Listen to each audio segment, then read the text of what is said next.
Good. So if feedback reveals a negative perception, how can this be changed? Yeah, so this question is a hard one. Well, I think it comes from a few different ways to look at it. Just generally negative feedback, I think is you kind of have to look at it each individually. So you're not going to be perfect 100% of the time. Not everyone is going to like you or going to think you're great. So I think you are going to get, if you do get negative feedback, then I think it's looking, well, is that feedback based on what I want to be known for? Is it something I can address? Yeah. But then I suppose if it's feedback that you can address and it's delivered in the right way that kind of tells you, an honest view of how you were perceived and why, then that's something actionable that you can go away and address. If it's just negative, then I think it's probably worth having a look at. Is it their bad day as well, or your bad day? But take all feedback and have a look at it.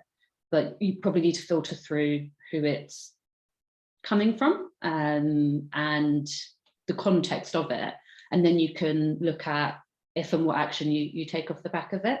And that's why I think it's important to get feedback from a range of people, but also people whose opinion you value.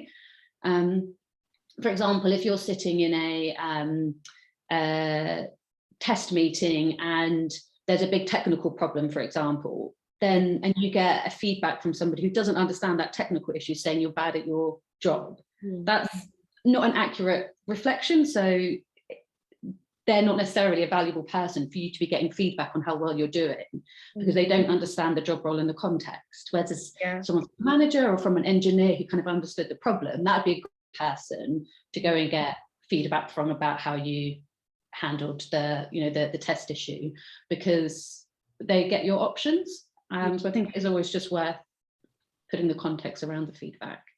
Yeah, but that's a really good point to make, because I guess depending on who you ask for feedback and how they perceive you, one person might be more critical, and I guess it's quite important to filter through what feedback is constructive.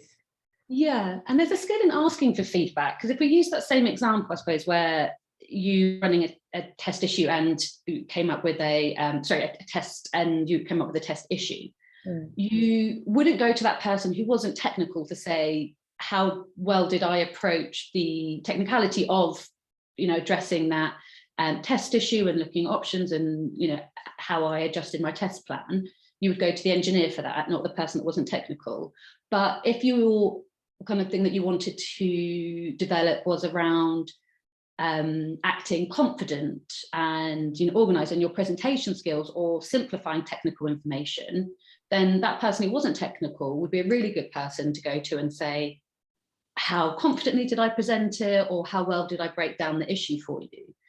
Yeah. So it's important, I think, when you go to people, you don't say, can I get some feedback on that meeting? You say, this is what, can I get some feedback on these specific things? Yes. And you'll get a lot more actionable stuff. And if it's negative, then you can always go and find an action plan to develop it. Me personally, if I want to get better at something, I just throw myself into it and do it again and again and again.